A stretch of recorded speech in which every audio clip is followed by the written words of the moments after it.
Hey everybody, before this video gets started, I have a bit of a hot take that I feel like I need to share with you.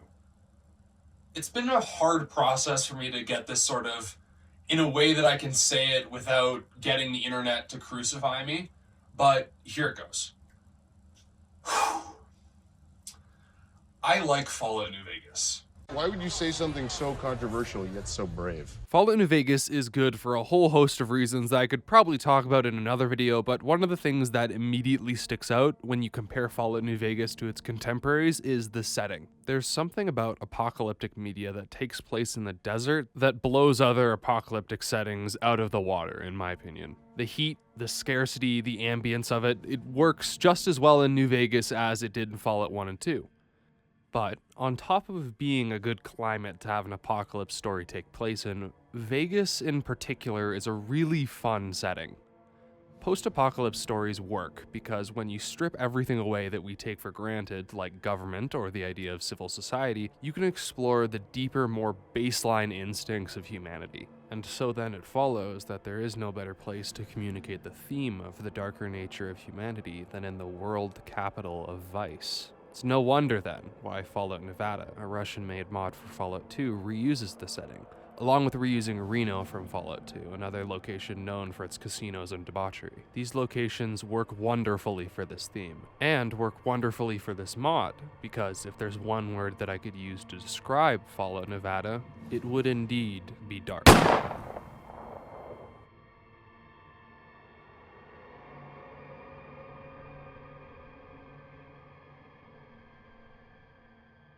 This is a review and analysis of Fallout Nevada, and part of a larger series on my channel where I review and analyze the major total conversion / story mods for the Fallout series. If you've seen the first video in the series, you know the criteria by which I judge mods. If not, here's what I generally base my critique on. One more thing.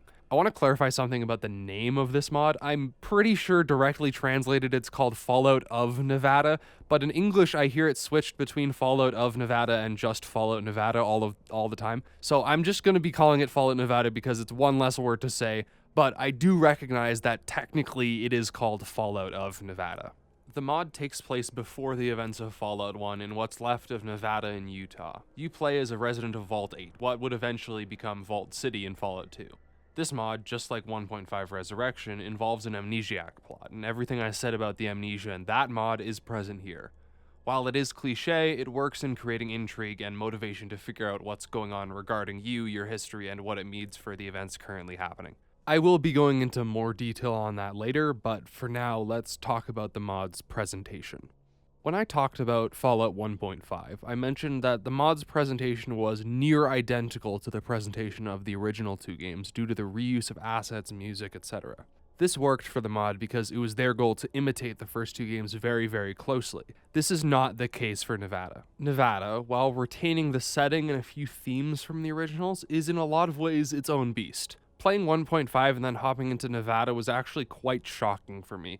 The funniest illustration of this is that in the opening mission there is thunder. This caught me off guard immediately. Classic Fallout didn't have thunderstorms. They didn't have weather sound effects like this. You just decrease the darkness of the zone and you add some stock thunder MP3s and you've changed it entirely. The mod is full of things like this, little deviations from the formula of the presentation of the originals that solidifies this mod as its own thing. The production quality for this mod is genuinely impressive. Just like 1.5, the mod features a new opening screen, new ending and opening slides, new animations, new weapons, etc., but it goes further than Fallout 1.5's generally conservative approach to original assets. Voice acting makes its return in the opening and closing narration, and while the narration isn't great, no one's there to impose their rules and opinions on you. No more government, no law, no United States. What's left is a lot of questions. And these questions need answers. In the beginning,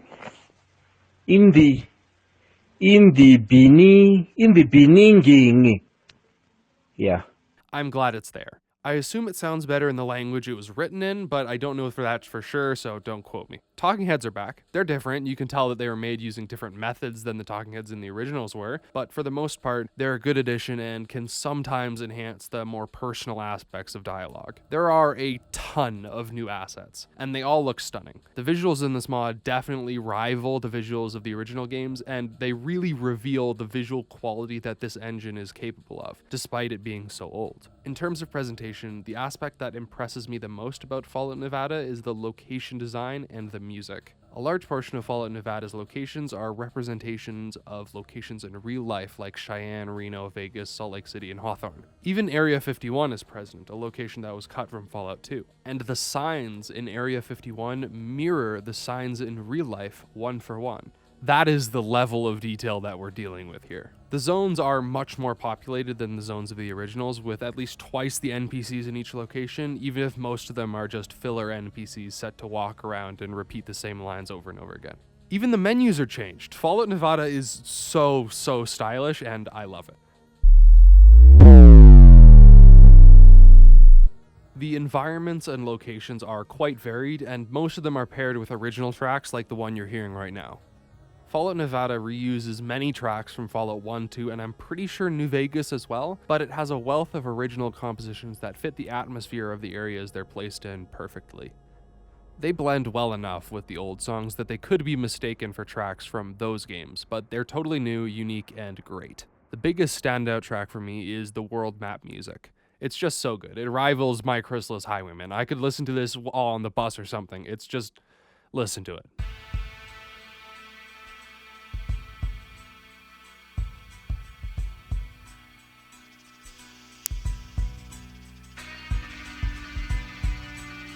The presentation of Fallout Nevada is excellent and far surpasses Fallout 1.5 and even rivals the presentation of Fallout 1 and 2. The talking heads don't look great, but other than that, it's truly impressive what the team managed to pull off here.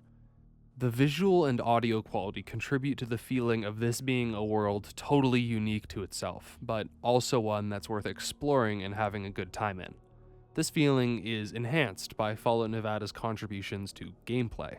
Fallout 1.5, aside from adding a couple new perks and modifying how the damage works a little, didn't really change a lot in regard to the gameplay of classic Fallout. Fallout Nevada diverges a lot from this formula, adding a lot of new features that I absolutely adore. There are new perks like this perk called Hints, which adds little wonderful quality of life features to dialogue and other interactions that tell you what skill is influencing what dialogue option. Or, my favorite use of it, it tells you exactly what percentage chance you have to open a lock. Really nice quality of life addition. Nevada adds cooking and ammo crafting, a system no doubt influenced by the systems present in Fallout 3 and New Vegas.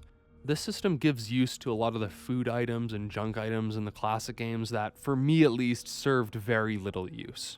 At campfires, you can cook meals you find, and you can find ammo parts lying about that you can craft into more ammo if you have the appropriate skills and perks for it. The game also enhances the way that sickness works, so that illness is not just a number that goes up from radiation, but something that can occur due to a variety of factors. And infection is much more resource expensive to cure than poison or radiation sickness were in the classic games. These systems taken together create a survival crafting loop that really incentivizes scavenging. In the classic Fallout games, of course you would loot the areas you came across, but there was rarely a time where you went to a location solely for the purpose of looting. You went to areas for their quest significance, and looting was just a reward for participating in those quests. In Fallout Nevada, there are a good few locations that don't have any quests tied to them at all, and only exist for the player to explore, fight through, and loot. The world of Fallout Nevada is a world of violence and anarchy, more so than Fallout 1 and 2, so it makes sense that it'd take more to survive. It definitely takes a hell of a lot more because Jesus Christ is this mod hard. For me at least it was. I did hear somewhere that there is an exploit you could do near the beginning to make the game easier, but I never figured that out. It could just be that I suck, which is very possible, but in my experience, Fallout Nevada really made me earn every meager victory, and most combat encounters ended with me barely making it out alive and then dying due to infection or poison or something while moving across the world map to a place where I could find a doctor and heal up.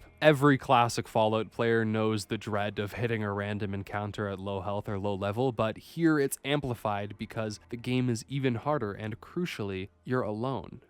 I think a large part of my struggle with the mod's gameplay is that my strategy in the original games very heavily depended on the ability of companions to face tank damage for me. Nevada doesn't have any companions until the game is practically over. On one hand, this is unfortunate. Companions in Fallout 2 were great and added a lot to gameplay and in some cases the story, but on the other hand, no companions really solidifies the feeling of dread and loneliness the mod is trying to create in the player. Aside from some of the mechanical changes to the way that the player receives and inflicts damage, the game is also harder due to scarcity of resources. Those crafting mechanics I mentioned earlier are actually necessary in the game, unlike the systems in 3 and New Vegas, which could largely be ignored in a typical playthrough. Stimpaks are rare and expensive, and you take more damage, so cooking food to restore health is often a much safer and more economical bet. Ammo is less abundant, and you run out of it a lot faster, so crafting ammunition is beneficial when you can. Certain NPCs can repair or enhance your armor and weapons in more sophisticated ways than they could in Fallout 1 or 2, which is awesome.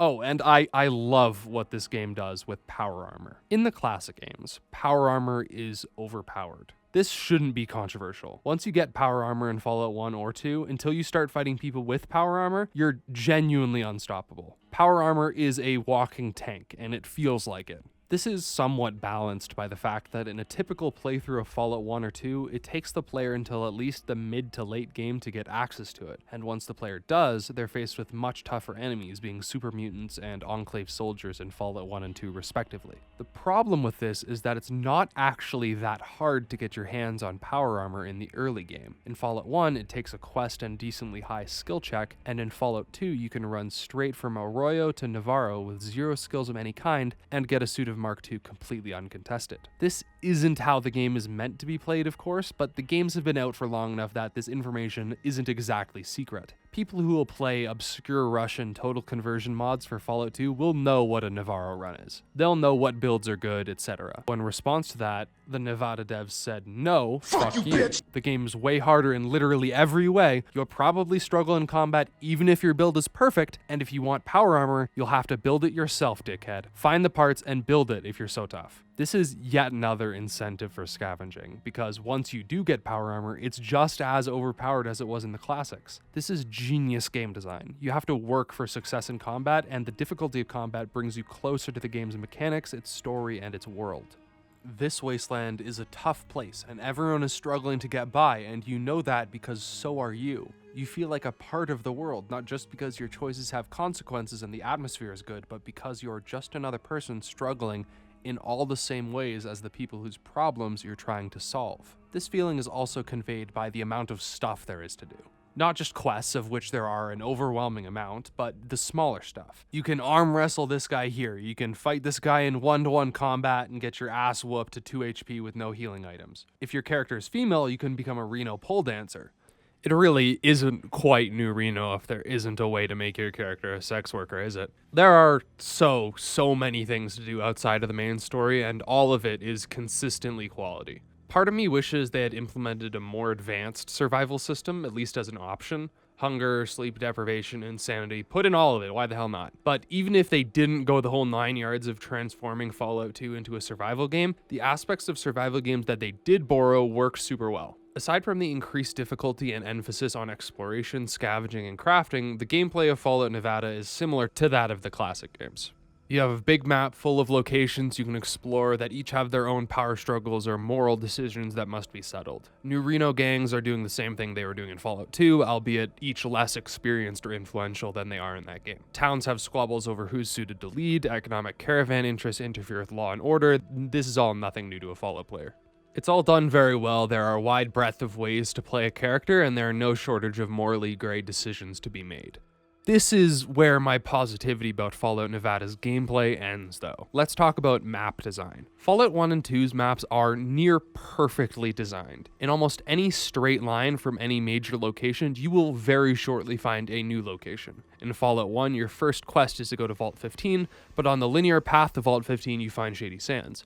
The classic games, with very little, managed to make exploration rewarding by strategically placing locations in very close proximity to one another. This way, when you find one location, you're very likely to find another just stumbling across it in that area, and when you find that location, you'll find another one attached to that location, so on and so forth, with that sequence of these locations dictating the flow of the game and the pacing of its story. The two exceptions to this rule are the locations you need to go in those games to get power armor. The glow in Fallout 1 is far off because the Brotherhood won't let you into their bunker until you go there, and you can't get power armor until they let you in. In Fallout 2, Navarro is relatively isolated, for lore reasons being that it's a secret military base, but for gameplay reasons so that the player wouldn't accidentally stumble across it at level 4 and get access to power armor way too early in a playthrough.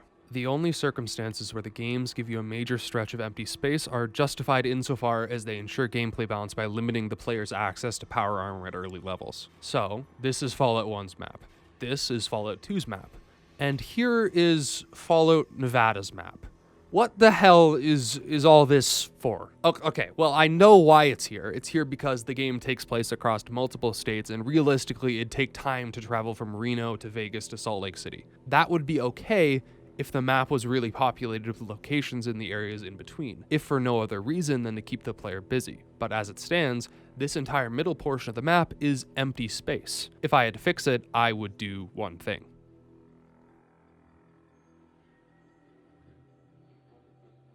There. Fixed.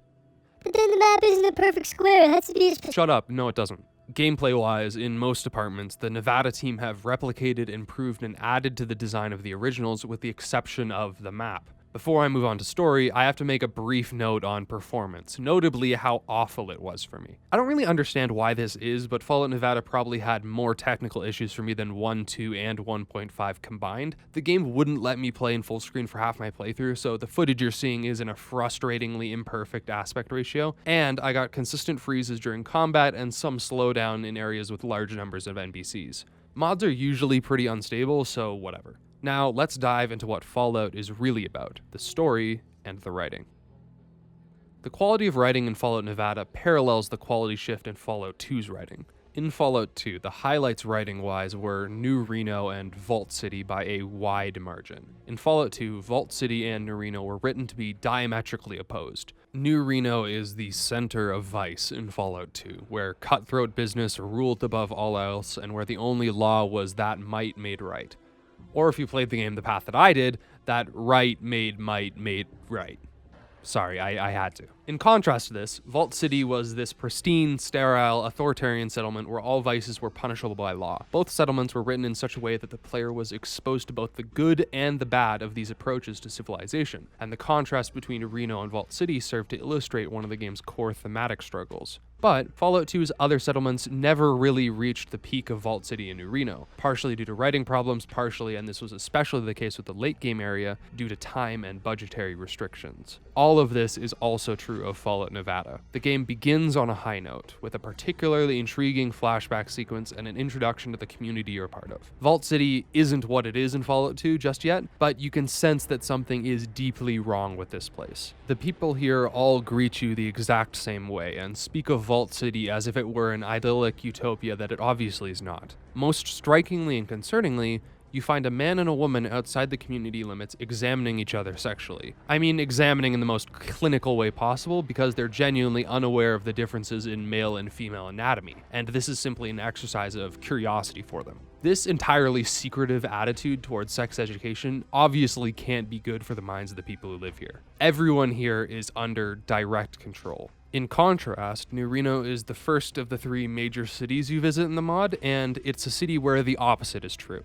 There is a police force attempting to establish order, something that wasn't present in Fallout 2, but even with this force in play, their influence is minimal in stopping the general population of Reno from total indulgence. You get to interact and do missions for several gang leaders, each vying for control of the city, and this factional struggle is just as compelling now as it was in Fallout 2. Before I move on to other areas, I need to talk about one character in particular.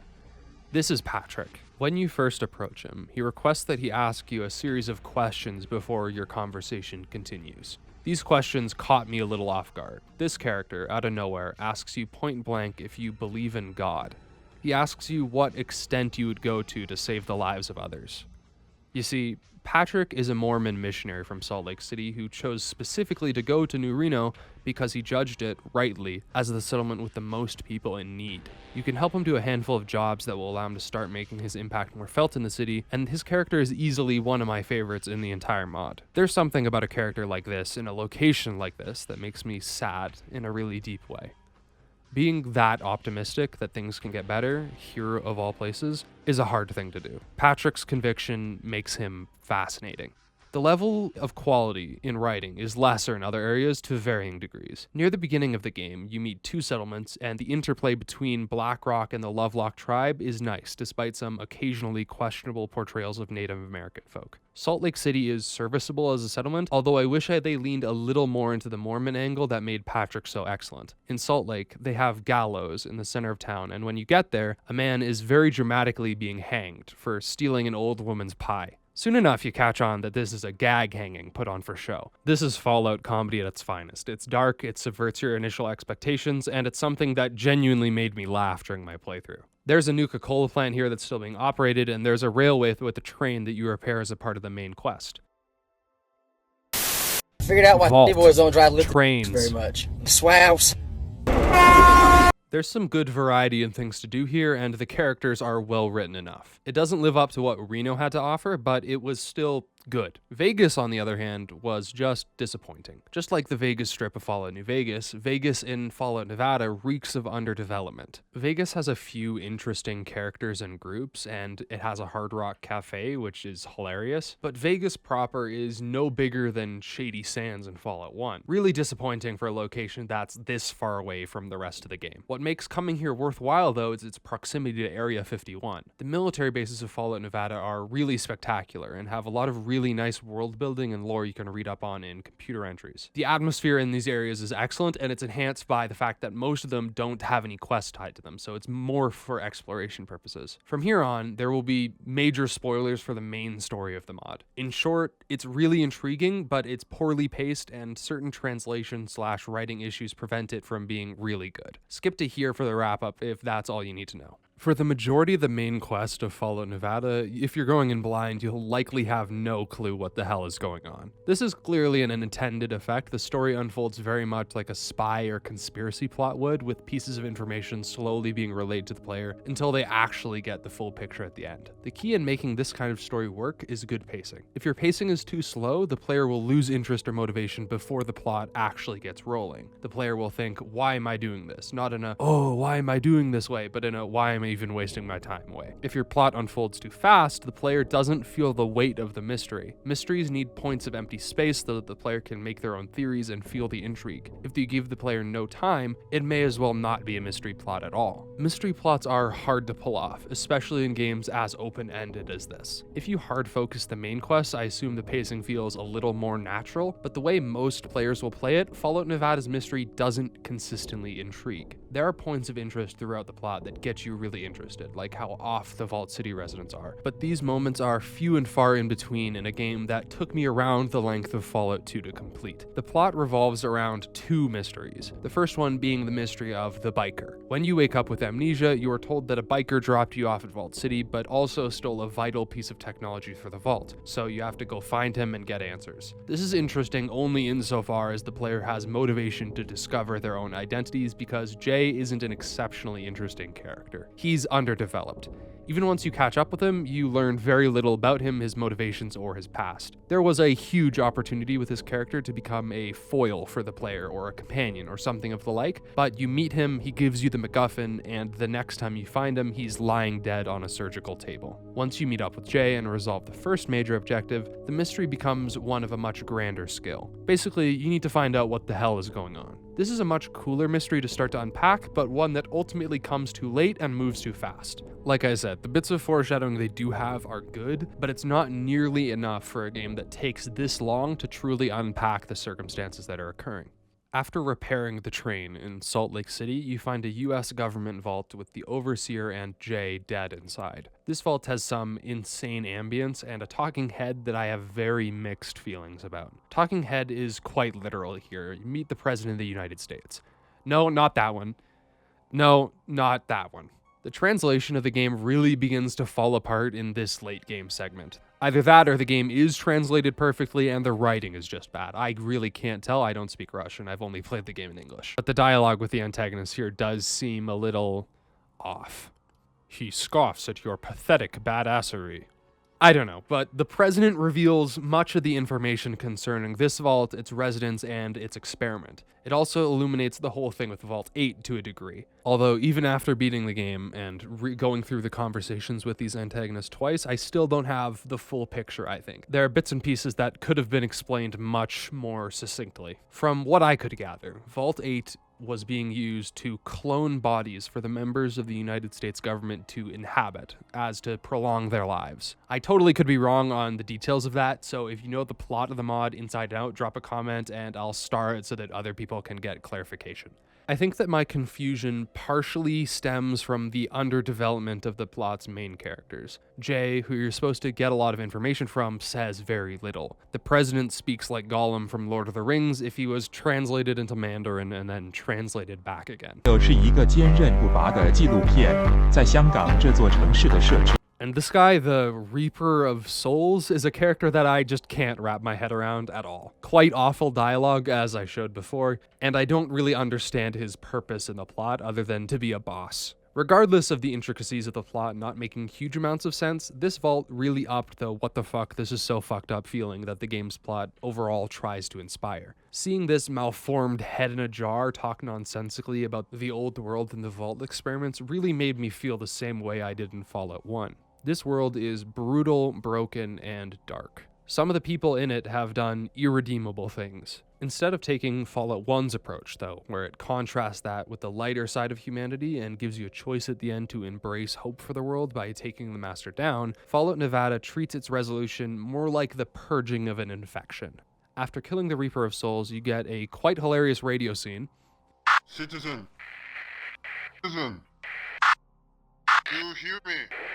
Something strange is happening in the vault. Please return before it's too late. We are... And you make your return to Vault City, where people in combat and power armor ask you to give them the device so that they can continue the project. You can hand it to them, or you can put a bullet in between their eyes, and to my knowledge, there is no third option.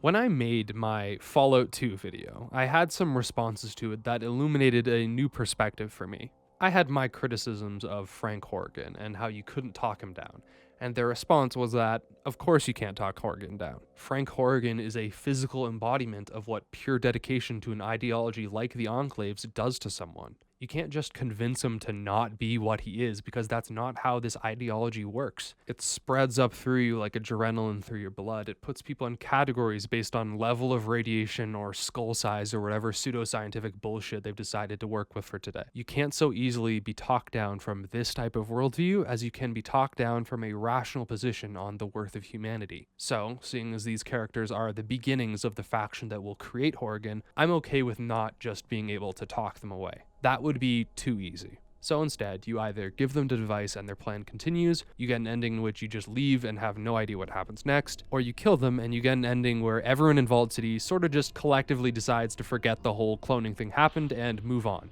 eventually becoming the Vault City we know in Fallout 2. This ending is weak, especially since you only get these two options and their explanations in the ending slides are pretty much as brief as the way that I described them. This entire ending portion of the main plot is kind of messy, and while this mod does a lot of fantastic things with its gameplay and its side content, it doesn't quite stick the landing here. After the ending slides detail what happened and the settlements you interacted with, the game ends. There is a perk you can take to continue playing the game after the end, and some few things change in the post-game to reflect the changes in circumstances surrounding your mission. Cool addition, it gives the player more time to chew through the areas of the game where the deep quality lies. That's pretty much all I have to say about the story of Fallout Nevada. When I reviewed Fallout 1.5, my conclusion was essentially that the mod didn't take very many risks in a particular direction, and instead decided to play it safe by following the Fallout 1 and 2 formula pretty strictly. While it didn't break any new ground because the formula of Fallout 1 and 2 was so good, the mod is excellent as well. Nevada is an interesting case in contrast to this approach. Nevada takes risks at nearly every possible position. The gameplay is drastically different. Entirely new systems are in place. There are no companions. Their talking heads look different. At every turn, Nevada experiments with what classic Fallout can be. The thing about experimenting is that there's never guaranteed success. Some experiments, like the changes to the gameplay or the music, completely transform Nevada into an experience that is incredible and super unique. Some experiments, like the direction of the plot, the talking heads, and the massive map, don't particularly do as well of a job at justifying their deviation from the way that these things were designed in the originals. Even if some parts of Nevada didn't pan out, I'm glad they tried it, because that's what modding is all about, shaking things up a little. And the successes and failures of this mod make me even more excited for Fallout Sonora, a mod by this same team that doesn't have an English translation just yet. When Sonora is translated into English, I will definitely cover it, but until then, I can only hope that they learned what did and didn't work here, so that Sonora can be as polished as it can be. There's promise with this mod. Only time will tell if that promise can evolve into something truly special. Thanks for watching.